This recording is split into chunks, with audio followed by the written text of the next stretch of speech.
यो जनकपुरको ऐतिहासिक 12 बिघा मैदान हो। भनिन्छ त्रेता युगमा रामायणकालीन घटनाकै क्रममा सीता र रामको विवाह पूर्व जुन स्वयंवर भएको थियो यही स्थानमा भएको थियो। तर अहिले यी स्थान उपेक्षित मात्र होइन, यो जनकपुरको फोहर फाल्ने थलोको रूपमा विकास भएको छ। हेर्न सक्नुहुन्छ पुरै रङ्गभूमि मैदानमा फोहरै छ अवस्था। यसको सर्वसाधारणको दिशा पिसाब विसर्जन गर्ने थलो भएको छ र यसको संरक्षणको जिम्मेवारी कुनै समयमा बृहत्तर जनकपुर क्षेत्र विकास परिषदले लिएको थियो। भारतीय दूतावासको सहयोगमा यहाँ लाखौं रुपियाँको योजना सञ्चालन भयो, तर ती योजनाहरू त्यतिकै अलपत्र पारियो र यो फोहरको आज यो ऐतिहासिक सम्पदा फोहर विसर्जन गरे थलो भएको छ। जनकपुर अञ्चल अस्पतालका छेउमै रहेको प्रादेशिक अस्पतालका छेउमै रहेको यो स्थानमा अस्पतालका फोहरहरू यहाँ विसर्जन गरिन्छ। सर्वसाधारणहरूको एम्बुलेन्स राख्ने जुन अस्पतालको छ एम्बुलेन्स राख्ने थलो भएको छ र यसरी यो दुरावस्थाको अवस्थामा छ यो रङ्गभूमि मैदान, जो हाम्रो गर्वको विषय हो, जहाँ हामी सीताप्रति गर्व गर्छौँ, रामप्रति गर्व गर्छौँ र खास गरेर यो रामायणकालीन यो स्थल भएको कारणले हामी जनकपुरप्रति गर्व गर्छौँ र जनकपुरप्रति गर्व गर्ने अवस्थामा यो यस्तो दुरावस्था छ जसलाई हेर्ने कुनै पनि निकायको चासो छैन। प्रदेश सरकार, स्थानीय सरकार र सङ्घीय सरकारको करोडौँको योजना सञ्चालित हुन्छन्। खास गरेर हेर्ने हो भने पोखरी संरक्षणदेखि लिएर सम्पदाहरूको संरक्षणमा, तर यी सम्पदाको संरक्षणको लागि कुनै पनि निकायको चासो छैन। कमसेकम यदि यसलाई हामीले पार्कको रूपमा पनि विकास गर्न सक्यौँ या धार्मिक आस्थाको रूपमा पनि विकास गर्न सक्यो भने यसले एक प्रकारले हाम्रो पर्यटनलाई पनि बढावा दिने अवस्था थियो। तर आज हामीले यो हाम्रै अगाडि यो सम्पदाको दुरावस्था भइरहेको छ र यसप्रति कुनै पनि निकायको चासो देखिँदैन।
यो स्थानीय रङ्गभूमि 12 बिघा मैदान हो।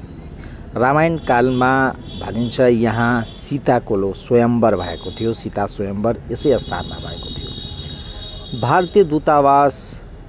लगायत विभिन्न संस्थाहरूले यसको सौन्दर्यकरणको लागि लाखौं करोडौं रुपियाँ खर्च गरिसकेको अवस्था छ। तर यसको दुरावस्था आफैमा हेर्न सकिन्छ। यो मिथिलाञ्चलको ऐतिहासिक सम्पदा र धरोहरको रूपमा रहेको छ। जनकपुर प्रादेशिक अस्पतालको यो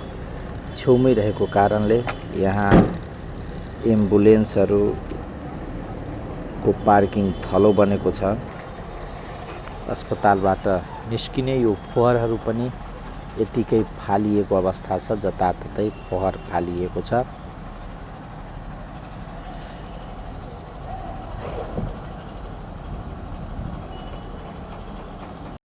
की नाम भेलै बाबा अपने? जुड़ी कापर। कत घर भेल? 9 नंबर अही ठाम जनकपुर। जनकपुर ई अहाँ त एकरा बुझल होते अपने राम के माने छियै कंठी लगेने छियै ई कहै छी स्थल एठाम स्वयंवर भेल रहे राम सीता के ई अवस्था देख रहल छी केहन लगैया ई बहुत खराब देख रहल छी कि जी ई के हमरा पूजा करे के चाहते जगह में दिशा पेशाब लोग कर रहल है जो बड़ अन्याय भ रहल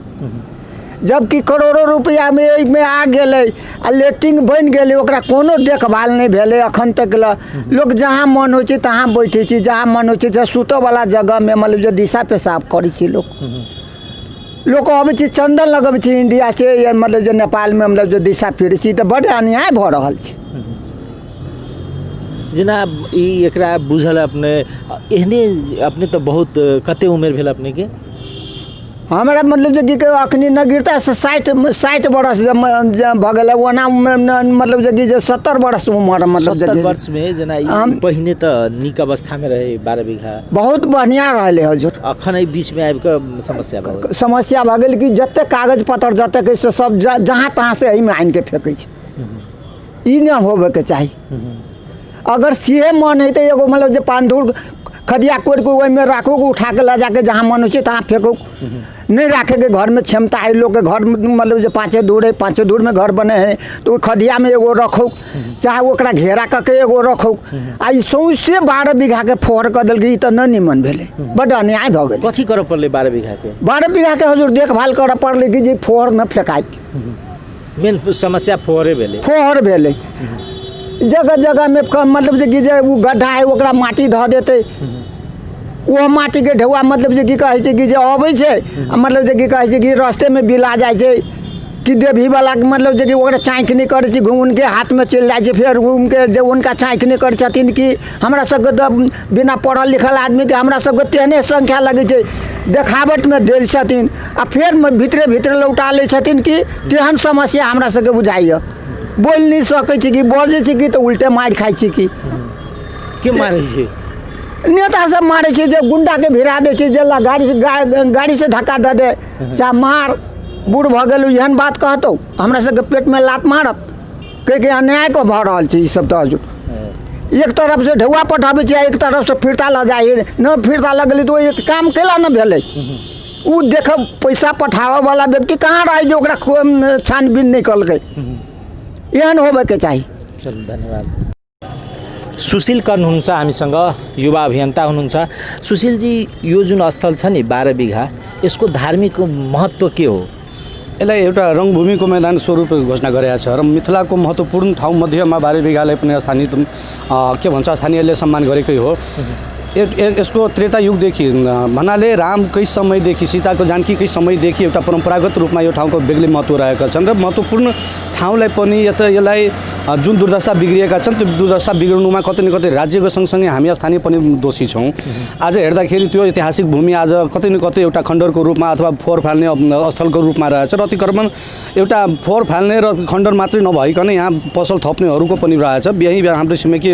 राष्ट्र भारतबाट आएर केही पसलहरू पनि थपेका छन् र हाम्रो नेपालका पनि स्थानीयवासीहरूले पसल थपेर यसलाई अतिक्रमण गरेका छ सँगसँगै कस्तो छ भने विगतमा हामीले जेवाइडिएफको मार्फतबाट यसलाई सरसफाइको नियन्त्रण दिएका थिए र राज्यले पनि सहयोग त्यो बेला गरेका थिए तर स्थानीय सरकारको गठनपछि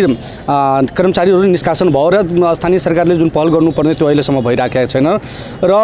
ट्राफिक प्रहरीलाई पनि एउटा जिम्मेवारीको रूपमा लिनुपर्ने के छ भने विगतमा यहाँ कुनै पनि पार्किङ स्थल नबनाउने भनेर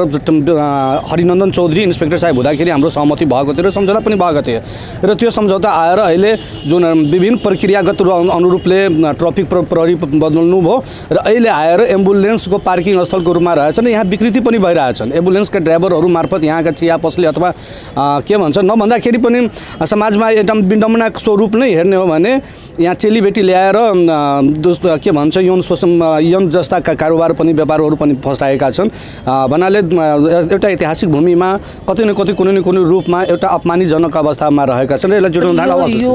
तपाईको भारतीय दूतावासले पैसा सहयोग गर्यो यसलाई जीर्णोद्धार गर्छु अलि चिटिक्क पार्किङ जस्तो त्यसपछि पर्यटकीय हिसाबमा विकास गर्छु केही लाइटहरू लगाइयो र त्यसपछि त्यो त्यतिकै थन्क्यो के त्यो पैसा को दुरुपयोग भयो तपाईँहरूको आधारमा या त्यो विकास गर्न मनोकाङ्क्षा नभएर त्यस्तो अवस्था आयो? हामीले थाहा भएअनुसार बृहत्तर जनकपुरको अगुवाईमा टेन्डर आह्वान भएको थियो र चारैतिरबाट तत्कालीन समयमा दिगम्बर राईजी हुनुहुन्थ्यो यहाँ बृहत्तरका प्रमुख, र उहाँकै अध्यक्षतामा एउटा टेन्डर आह्वान भएको थियो इन्डियन दूतावासबाट आएको पैसालाई सौन्दर्यकरणको नाममा, र त्यो सौन्दर्यकरणको नाममा चारैतिर पर्खाल र के भन्छ बिजुली बत्ती लगाउने, तर बिजुली बत्तीको अवस्था अहिले हेर्ने हो भने या त लथालिन अवस्थामा छन्, त्यो बिग्रिएको अवस्थालाई पनि ढक मर्मत गर्न सकिरहेको छैन। अर्कोतर्फ के भएको थियो, तत्कालीन समयमा चारैतिरबाट पानी आएर बारीबिघामा यो रङभूमि मैदान जसलाई हामी बारीबिघा भन्छौँ त्यस ठाउँमा जम्मा हुन्थ्यो, र त्यसलाई सौन्दर्यकरणका लागि त्यहाँ पानीको डम्पिङ साइट हुँदाखेरि चारैतिरबाट बर्सात हुँदाखेरि पानी पर्दाखेरि त्यो एकदमै डुब्ने अवस्था जलमग्न हुन्थ्यो। त्यसलाई पनि व्यवस्थित पार्नको नाउँमा हजारौँ ट्र्याक्टर माटोको टेन्डर भएको थियो, र यसमा एक ट्र्याक्टर पनि माटो कसैले गिराएन ठेकेदारले, अनि यहीँबाट उल्टै यहाँका माटो काटेर अर्कै अन्त कुनै ठाउँमा लिएर गएका छन्। भन्नाले पेपरमा हेर्ने हो भने बेग्लै कुरो र व्यावहारिकमा बेग्लै कुरो। टेन्डर भएको जुन एउटा मापदण्ड थियो त्यो मापदण्ड अनुरूप 10% पनि काम भएको छैन। हामी स्थानीयवासीको आधारले भन्दा नि त्यो सौन्दर्यकरण गर्नु पूर्व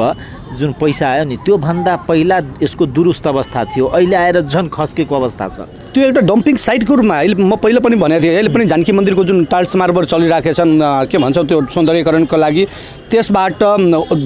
बिग्रिएको काम नलाग्ने पदार्थहरूलाई पनि हामी हेर्न सकिन्छौँ कि सजिलै त्यहाँ डम्पिङ साइटको रूपमा बालुवा गिटी सबै यहाँ फोहोरहरू अञ्चल अस्पतालका चारैतिरबाट फोहोरहरू डम्पिङ साइटमा मात्रै छ। अहिले आएर 5 वर्ष यता आएर कतै न कतै यो बारीबिघालाई अपमानजनक अवस्थामा ल्याएका छन्, र त्यसमा योभन्दा पहिला त घाँस उब्बन्थ्यो र त्यहाँ चारैतिरबाट केही न केही सरसफाइ अभियानहरू सक्रियता पनि भएको थियो, र स्थानीय सरकारको गठनपछि यहाँ कुनै पनि सक्रियता देखाएर भएको छैन। प्रदेश सरकारले हेर्नुभयो होला, प्रदेश सरकारको बजेटमा 15 करोड हाम्रो मुख्यमन्त्रीजीको आफ्नै निर्वाचन क्षेत्र पर्सा गएको छ पोखरी सौन्दर्यकरणको लागि। के उहाँहरूको यस्ता यो ऐतिहासिक सम्पदाको योजनामा पर्दैन वा उहाँहरू चाहनुहुन्न कि यस्ता सम्पदाहरूको विकास हो? हेर्नु, सबैभन्दा पहिला के भयो भने सङ्घर्षबाट शहादत भयो र शहादतबाट सत्तामा पुग्नुभयो हाम्रो मुख्यमन्त्री लालबाबु राउतजी। सङ्घर्ष र शहादतबाट सत्तामा पुगेर उहाँले एउटा क्षेत्रीय पार्टीको रूपमा नेतृत्व गर्नुभएको थियो तत्कालीन मधेसी जनअधिकार फोरम भन्नाले। अहिले जसपा निर्माण भइसकेका छन्, र अहिले आएर उहाँहरूले पार्टीको पनि नाम विभाजन गरेर क्षेत्रीय पार्टी रहेकै छैन, र उहाँ अहिले आएर त्यही पार्टीको मर्म बुझेका छन्। भन्नाले एउटा व्यङ्ग्यात्मक स्थिति के छ भने जुन क्षेत्रीय पार्टीबाट उहाँ निर्वाचित हुनुभयो त्यो पार्टी राष्ट्रियकरण भइसक्यो, तर मुख्यमन्त्रीजी एउटा क्षेत्रीय मुख्यमन्त्रीजी भएर मात्रै बसेका छन्। उहाँको केन्द्रबिन्दु भनेको विकासको नाउँमा जति पनि बजेटलाई फन्डिङ हेर्नुभयो भने जितेन्द्र सोनल र उहाँको दुई अवस्थालाई दुई चरित्रलाई यहाँको हामी राजधानीवासी बुझिराखेका छौँ। 12 वर्षबाट केन्द्रित मात्रै भएर उहाँ राज्य सञ्चालन गरिराख्नु भएको छ, र एउटा क्षेत्रीय पार्टीको रूपमा क्षेत्रीय नेताको रूपमा उहाँ 12 वर्षका मात्रै मुख्यमन्त्री भएका छन्, र हाम्रो राजधानीमा आएर खानपिन रहनसहन हामी त्यसलाई संरक्षण दिएका छौँ, तर विकासको नाउँमा बजेट फन्डिङ जुन भइरहेछ त्यो कतै न कतै कुनै न कुनै रूपमा हाम्रो जनकपुर अघोषित राजधानी अब आउने नै हो, राजधानी बनाउने नै छौँ हामी, तर त्यो राजधानीसँग उहाँ नियतपूर्वक एउटा बेइमानी गर्नुभएको छ। त्यसमा मुख्यमन्त्री मात्रै नभएर जितेन्द्र सोनल पनि हुनुहुन्छ। विकासको नाउँमा जुन भ्रष्टाचार भइरहेछ प्रदेश नम्बर 2 मा, त्यसले हामी प्रत्यक्ष एउटा 12 बिघालाई केन्द्रबिन्दु बनाएर पनि हेर्न सकिन्छौँ। किनभने जुन ठाउँमा आवश्यकता भएको छ फन्डलाई त्यो ठाउँमा कुनै पनि फन्ड आएको छैन, र आफ्नै यहीँ परमेश्वर शाह के भन्छ हाम्रै जनकपुरबाट निर्वाचित भएका प्रदेश सभाका सांसद हुनुहुन्छ, र उहाँलाई हेर्नु भने एउटा जङ्गलमा गएर उहाँले निजी सम्पत्ति अथवा उहाँका नातेदारहरूले किनेको सम्पत्तिमा 85 लाख रुपियाँको बाटो ढलान निर्माण गर्नुभयो, तर जनकपुरका केन्द्रबिन्दु र मुटु नै रहेका राजधानीको मुटु नै रहेको 12 बिघा रङभूमि मैदानलाई हामी सहजै हेर्न सकिन्छौँ कि भ्रष्टाचार कुन शैलीमा भएको छ, र नातावाद कृपावाद र जातिवाद कुन रूपमा हाबी भएका छन्। यो एउटा कुनै व्यक्ति विशेष र कुनै सम्प्रदायका होइन, यो हाम्रो सार्वजनिक सम्पत्ति हो र सबैको हक पुग्छ यसमा। त्यहाँ पनि त्यो ठाउँलाई कतै न कतै कुनै न कुनै रूपमा काँका पाका गर्नु एकदम निन्दनीय रहेका छन्। अनि यसको जिम्मेवारी धार्मिक सम्पदाहरूको जिम्मेवारी निकाय भनेको बृहत्तर जनकपुर क्षेत्र हो। यो परिक्रमा क्षेत्रको जति सम्पदा छ त्यसको संरक्षण गर्ने दायित्व उसैले बोकेको छ। त्यसले आफ्ना दायित्वबाट पदच्युत भएको छ या त्यो संस्थाको यस्तो औचित्य छैन, त्यही संस्था पनि पुरानै शैलीमा काम गर्दैछ, के छ? अहिलेसम्म हामी हेर्ने हो भने बृहत्तर जनकपुर र व्यवस्थापक के भन्छ विद्यालय व्यवस्थापकमा कुनै भिन्नता छैन। जसरी हामीले विगतमा हेरेका थियौँ विद्यालय व्यवस्थापकका नाउँमा कार्यकर्ता पालन पोषण गर्ने जो एउटा राजनीतिक शक्तिहरूलाई पालन पोषण केन्द्रबिन्दु कार्यकर्ता पालन पोषणको केन्द्रबिन्दु रहेको विद्यालय व्यवस्थापन सरह नै यो बृहत्तर जनकपुरको अवस्था अहिले जीर्ण अवस्थामा छ। जुन पार्टीको सत्ता आयो त्यो सत्ताले आफ्नो पार्टीको व्यक्तिलाई त्यहाँ पठाउँछ र त्यहाँ भ्रष्टाचार कै केन्द्रबिन्दुमा राख्छ। किनभने उनीहरूलाई बनाउनको लागि उनीहरूले ब्रिफकेस लिएर जान्छ र त्यहाँ मन्त्रीलाई बुझाएर हाम्रो नाम सिफारिस गरिदिनु अथवा पार्टीको केही काँखा गर्ने नेताहरू समक्ष पुगेर खुट्टा ढोक्छ अनि ढोकेको खुट्टाबाट उसलाई आशीर्वाद प्राप्त हुन्छ र त्यो आशीर्वाद प्राप्तिबाट जुन व्यक्ति आउँछ बृहत्तर जनकपुरको अगुवाई गर्न त्यससँग हामी अपेक्षा पनि गर्न सक्दैनौँ। किनभने सहजै बुझ्न सक्छौँ कि राजनीति कुन शैलीमा हाम्रो प्रदेश नम्बर 2 मा भइरहेको छन् अथवा सङ्घीय शासन जुन भइरहेछ काङ्ग्रेसको सरकार आयो उसको व्यक्तिगत आयो, माओवादीको आयो व्यक्ति उसको आयो र अहिले आएर नेकपाको जुन आएको छ त्यसमा पनि हामी हेर्ने हो भने राजनीतिक संरक्षण भएको व्यक्तिले कुनै पनि रूपमा राजनीतिक झन्डाभन्दा अथवा राजनीतिक विचारधाराभन्दा बाहिर उठ्न सकिरहेको छैन। बृहत्तर जनकपुरको जुन गठन भएको थियो लीला कोइरालादेखि अहिलेसम्म आएर निरन्तरता हामी हेर्ने हो भने रामचन्द्र झा, रामचन्द्र मण्डल लगायत दर्जनौँ महेन्द्र निधि लगायत दर्जनौँ व्यक्ति स्थापित हुनुभयो बृहत्तर जनकपुरको अध्यक्ष गरिमापूर्ण अवस्थामा। तर त्यो जनकपुरसँग कतै न कतै काँखा पाखा गरेकै हुन्। उहाँहरूले नचाहेर यस्तो सम्पदाहरू लोप उहाँहरू इमान्दारतापूर्वक थोरै 10% मात्रै क्लियर गरिदिँदाखेरि पार्टी विचारधाराभन्दा माथि उठेर गरिदिँदाखेरि सायद 12 बिघा लगायत जनकपुरको यो अवस्था हुने थिएन। जनकपुर लगायत जुन हामी भन्छौँ नि कि 15 दिने परिक्रमालाई त्यसलाई नजर राखेर बृहत्तर जनकपुर गठन भएका छन् र त्यो गठन भए पश्चात हेर्ने हो भने त्यसले एकदमै भ्रष्टाचार केन्द्रबिन्दु मात्र रहे राजनीति पालन पोषण गर्न कार्यकर्ता यो भनिदिनुहोस् यो 12 बिघालाई यदि राम्रोसँग बनाउने अवस्थामा के गर्नु पर्थ्यो? किन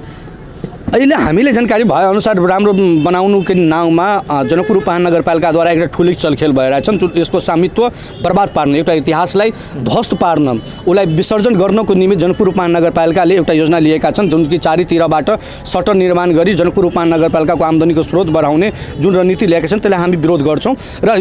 तपाईँहरू मार्फत पनि हामी जानकारी गराउन चाहन्छौँ कि 12 बिघालाई हो हामी भन्छौँ त्यो जसरी हामी टुरी खेललाई सजै हेर्न सक्छौँ। देशकै राजधानीको रूपमा रहेको काठमाडौँमा टुरी खेललाई हेर्दाखेरि त्यहाँ सैनिक मञ्च निर्माण भएको छ, खेलकुदको रूपमा स्थापित भएका छ र चारैतिरबाट कुनै सभा अथवा केही गर्दाखेरि त्यसलाई सौन्दर्यकरणको लागि करोडौँ फन्डिङ भएको छन्। हामी राज्यसँग पनि माग गर्छौँ त्यसलाई फन्डिङ गर्नु, त्यसमा लगानी लगाएर यसलाई खासै हेर्ने हो भने हाम्रो जनकपुरको इतिहास भन्नाले मिथिलाको गौरव हेर्ने गरी जानकीको जन्मदेखि कोहबरसम्मको